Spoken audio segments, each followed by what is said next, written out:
Assalamualaikum warahmatullahi wabarakatuh. Di sini saya akan membawakan sebuah cerita rakyat yang berasal dari Sumatera Selatan yang berjudul Si Pahit Lidah. Dahulu, di daerah Sumedang, Sumatera Selatan, ada seorang pangeran yang bernama Serunting. Dia adalah anak keturunan raksasa yang namanya Putri Tenggang. Suatu hari, Pangeran Serunting mempersunting seorang gadis desa yang bernama Siti. Setelah mereka menikah, Pangeran mengajak istrinya untuk tinggal di istana. Namun, Siti bingung. Di sisi lain, dia tidak ingin berpisah dengan adik kandungnya, yaitu Arya Tebing. Namun, di sisi lain, Siti harus patuh kepada suaminya. Lalu, sang pangeran pun memberikan saran untuk meminta Arya Tebing agar bisa tinggal bersama mereka di istana. Dinda tidak tega jika harus meninggalkan Arya Tebing, adik Dinda satu-satunya, ucap Siti kepada suaminya. Kalau begitu, bagaimana jika kita ajak Arya Tebing untuk tinggal bersama di istana? Usul Pangeran Serunting. Siti pun menerima saran tersebut. Namun, ketika hal tersebut disampaikan kepada Arya Tebing justru malah menolaknya. Dia lebih senang hidup di desa daripada harus hidup di istana dengan banyaknya aturan. Akhirnya, Siti dan Arya Tebing pun bermufakat untuk membagi dua harta warisan dari kedua orang tua mereka. Kebun yang telah dimiliki Siti secara tidak langsung sudah menjadi milik Pangeran Serunting. Akhirnya, Pangeran Serunting pun memberikan saran agar tidak terjadi perselisihan di antara mereka, maka kebun tersebut hendaknya diberi pembatas. Lebih baik di tengah-tengah ladang itu diberi pembatas agar tidak terjadi perselisihan di antara kita.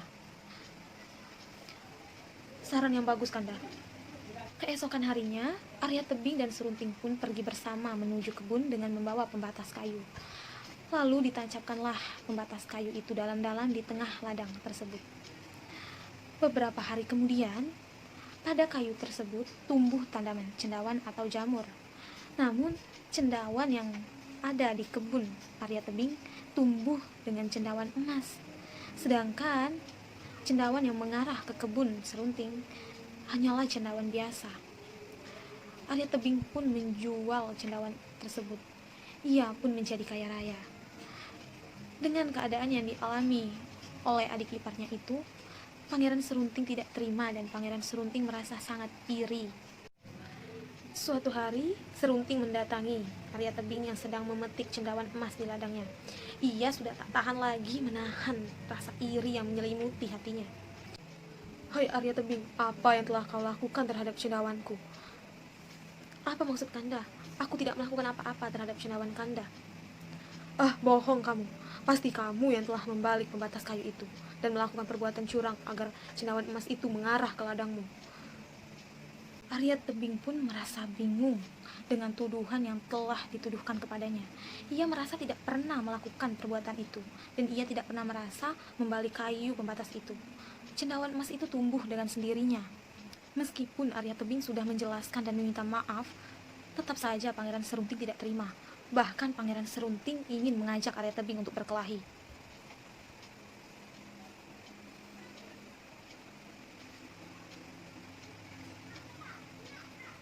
"Hai Arya Tebing, kamu tidak perlu banyak alasan. Jika kamu berani, ayo lawan aku. Aku menantangmu." Arya Tebing pun bingung dengan tantangan tersebut. Dia bingung untuk menjawab, karena dia menyadari kakak iparnya ini memiliki ilmu sakti mandraguna. Tapi jika ia menolaknya, ia pasti akan mati terbunuh oleh Pangeran Serunting. "Baiklah Kanda, aku terima tantangan darimu. Tapi beri aku waktu 2 hari untuk berpikir."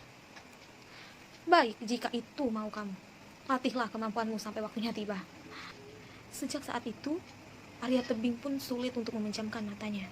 Ia bingung memikirkan cara untuk mengalahkan Pangeran Serunting. Namun setelah sehari sebelum acara pertarungan tiba, Arya Tebing pun menemukan cara untuk mengalahkan Pangeran Serunting. Dia berpikir, Siti, kakaknya, istri dari Pangeran Serunting, pasti tahu kelemahan dari Pangeran Serunting. Akhirnya, Arya Tebing pun mendatangi Siti secara diam-diam dan mempertanyakan soal tersebut. Awalnya Siti tidak ingin memberitahu karena dia tidak ingin mengkhianati Pangeran Serunting, yaitu suaminya. Namun di sisi lain, dia juga tidak ingin kehilangan adik kandungnya. Dengan berat hati, Siti pun memberitahu kelemahan Pangeran Serunting. Dan akhirnya Arya Tebing pun mengetahui kelemahan tersebut. Pada hari yang telah ditentukan, Arya Tebing dan Pangeran Serunting pun pergi ke sebuah padang ilalang. Setiba di sana, pertarungan pun dimulai. Baru saja pertarungan dimulai, Arya Tebing sudah merasakan desakan-desakan dari serangan Pangeran Serunting. Hal itu menunjukkan betapa saktinya ilmu yang dimiliki oleh Pangeran Serunting. Meskipun demikian, Arya Tebing tidak gentar untuk melawan Pangeran Serunting karena ia sudah tahu kelemahan dari kakak iparnya itu. Dengan saat yang bertepatan, ditombaknya ilalang yang ada di padang tersebut. Lalu Pangeran Serunting pun terjatuh berlumuran darah. Merasa dikhianati oleh istrinya, Pangeran Serunting pun pergi meninggalkan kampung halamannya menuju Gunung Siguntang untuk bertapa. Setiba di sana, ia mendengar suara gaib dari Hyang Mahameru.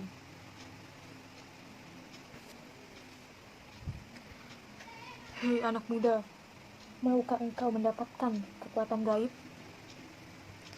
Tanya Hyang Mahameru.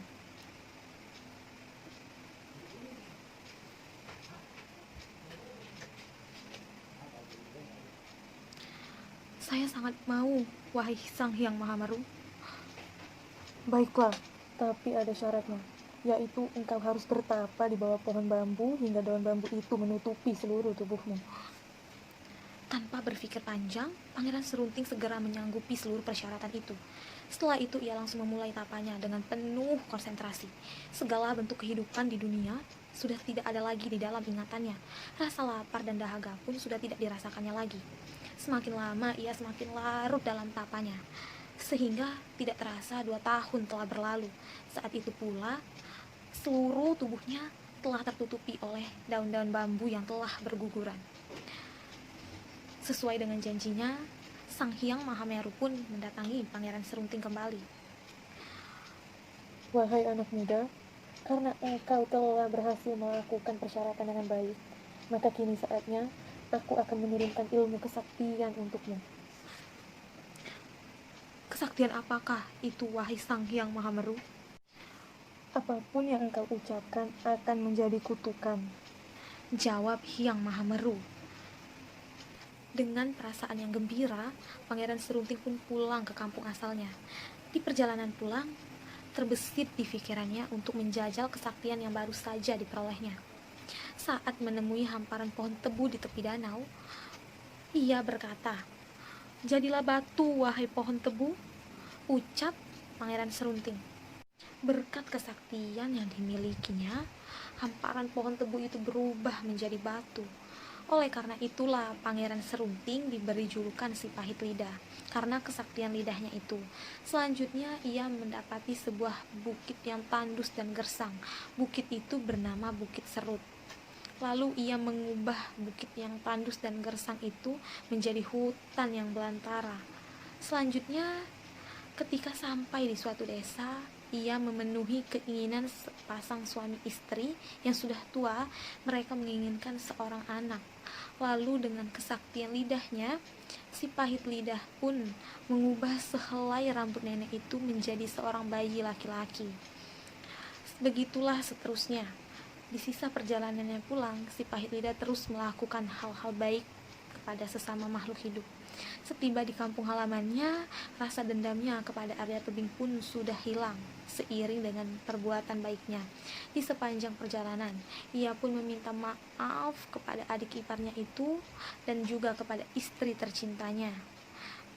Baiklah, itulah cerita rakyat yang berasal dari Sumatera Selatan dengan judul Si Pahit Lidah.